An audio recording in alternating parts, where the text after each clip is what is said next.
जय श्री कृष्ण। हिंदू धर्म में बसंत पंचमी का खास महत्व है। ज्ञान की देवी माँ सरस्वती को बसंत पंचमी के दिन पूजा की जाती है। माँ सरस्वती को ज्ञान की देवी माना जाता है। हिंदू पंचांग के अनुसार बसंत पंचमी का त्यौहार हर वर्ष माघ मास के शुक्ल पक्ष की पंचमी तिथि के दिन मनाया जाता है। इस साल इस तिथि की शुरुआत 2 फरवरी 2025 को सुबह 9:14 पर होगी। इसका समापन 3 फरवरी को प्रातः सुबह 6:52 पर होगा। बसंत पंचमी के दिन माँ सरस्वती की पूजा की जाती है। इस दिन माँ सरस्वती की कथा सुननी भी बहुत शुभ मानी जाती है।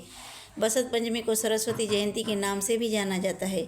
इस दिन सुबह ब्रह्म मुहूर्त में उठकर उगते सूर्य को अर्घ्य देना चाहिए। पूजा के लिए पीले रंग के कपड़े पहनने चाहिए। माँ सरस्वती को पीले रंग के फूल, भोग और वस्त्र चढ़ाने चाहिए। इस दिन किताबों की पूजा करना शुभ माना जाता है। व्रत खोलने से पहले माँ सरस्वती की पूजा करनी चाहिए।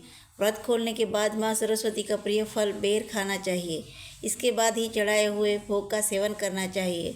बसंत पंचमी के दिन माँ सरस्वती की पूजा करने से विद्या, बुद्धि, कला और ज्ञान का वरदान मिलता है। वर्ष के विशेष शुभ काल में से एक होने के कारण इस अबुझ मुहूर्त भी कहा जाता है। इससे विवाह और निर्माण तथा अन्य शुभ कार्य किए जा सकते हैं।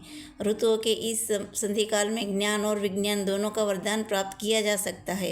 इसके अलावा संगीत, कला, आध्यात्म का आशीर्वाद भी इस काल में लिया जा सकता है। अगर कुंडली में विद्या, बुद्धि का योग नहीं है तो इस दिन विशेष पूजा करके ठीक कर सकते हैं। कुंडली में बुध कमजोर हो तो बुद्धि कमजोर हो जाती है। ऐसी दशा में अगर माँ सरस्वती की उपासना हरे फल अर्पित करके करें तो लाभदायक होगा। साथ ही अगर बृहस्पति के कमजोर होने पर विद्या प्राप्त करने में बाधा आती है, ऐसे में वसंत पंचमी के दिन पीले वस्त्र धारण करके पीले फूल और फलों से माँ सरस्वती की उपासना करें। शुक्र कमजोर हो तो मन की चंचलता बढ़ जाती है और करियर का चुनाव भी नहीं हो पाता। ऐसी दशा में वसंत पंचमी के दिन माँ की उपासना सफ़ेद फूलों से करना लाभदायक होता है। बसंत पंचमी के दिन पीले, बसंती और सफ़ेद वस्त्र धारण करें, काले या लाल वस्त्र नहीं। इसके बाद पूर्व या उत्तर दिशा की तरफ मुख करके पूजा की शुरुआत करें। सूर्योदय के बाद 2.5 घंटे या सूर्यास्त के बाद की 2.5 घंटे का प्रयोग इस पूजन के लिए करें। फिर माँ सरस्वती को श्वेत चंदन और पीले सफ़ेद फूल दाएं हाथ से अर्पित करें। प्रसाद में मिश्री, दही और लावा अर्पित करें। केसर मिश्रित खीर अर्पित करना सर्वोत्तम होगा। उसके बाद माँ सरस्वती के मूल मंत्र ओम ऐं सरस्वती नमः का जाप करें। जाप के बाद प्रसाद ग्रहण करें। एकाग्रता की समस्या है तो रोज सुबह सरस्वती वंदना का पाठ करें। माँ सरस्वती के चित्र की स्थापना करें। इसकी स्थापना पढ़ने के स्थान पर करना श्रेष्ठ होगा। माँ सरस्वती के बीज मंत्र ए का लिखकर टांग सकते हैं। जिन्हें सुनने या बोलने की समस्या है तो वो सोने या पीतल का चौकोर टुकड़ा पर ऐं मंत्र का लिखकर धारण करें। संगीत या वाणी से लाभ लेना है तो केसर अभिमंत्रित करके जीभ पर ऐं लिखवाए। किसी धार्मिक व्यक्ति या माता से ये मंत्र लिखना अच्छा होगा। माँ सरस्वती को कलम जरूर अर्पित करें और साल भर इसी कलम का प्रयोग करें। बसंत पंचमी के दिन केवल सात्विक भोजन करें। सारा दिन प्रसन्न रहें और स्वस्थ रहें। बसंत पंचमी के दिन पीले कपड़े पहनने का विशेष महत्व होता है। ऐसी मान्यता है कि इस तिथि पर देवी सरस्वती का जन्म हुआ था। मुहूर्त शास्त्र में वसंत पंचमी की तिथि को अबुझ मुहूर्त माना जाता है, जिसमें किसी भी शुभ कार्य को करने में मुहूर्त का विचार नहीं करते। वसंत पंचमी पर कई तरह के शुभ कार्यों के लिए सर्वश्रेष्ठ माना गया है।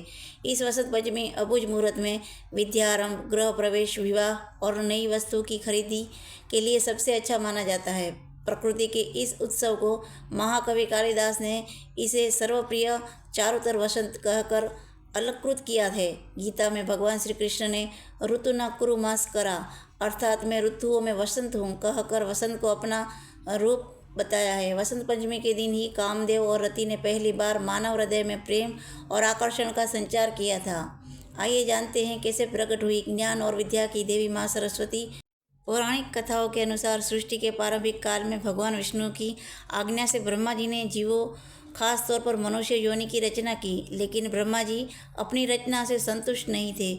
उन्हें लगा कि कुछ कमी रह गई है, जिसके कारण चारों ओर मौन छाया हुआ है। भगवान विष्णु से अनुमति लेकर ब्रह्मा जी ने अपने कमंडल से जल छिड़का।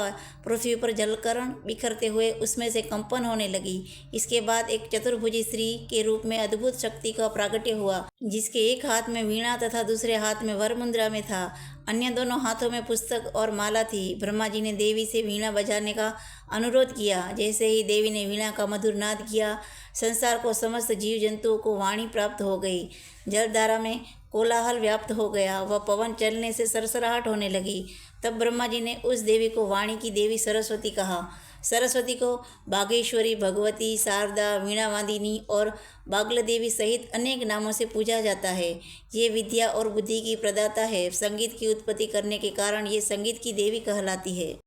बसंत पंचमी का शिक्षा और संगीत के क्षेत्र से जुड़े लोग साल भर इंतजार करते हैं। इस दिन देश भर में शिक्षक और छात्र माँ सरस्वती की पूजा कर उनसे और अधिक ज्ञानवान बनाने की प्रार्थना करते हैं। बसंत पंचमी के दिन विद्या और बुद्धि की देवी सरस्वती की विधि विधान से आप भी जरूर पूजा अर्चना करें। जय श्री कृष्ण।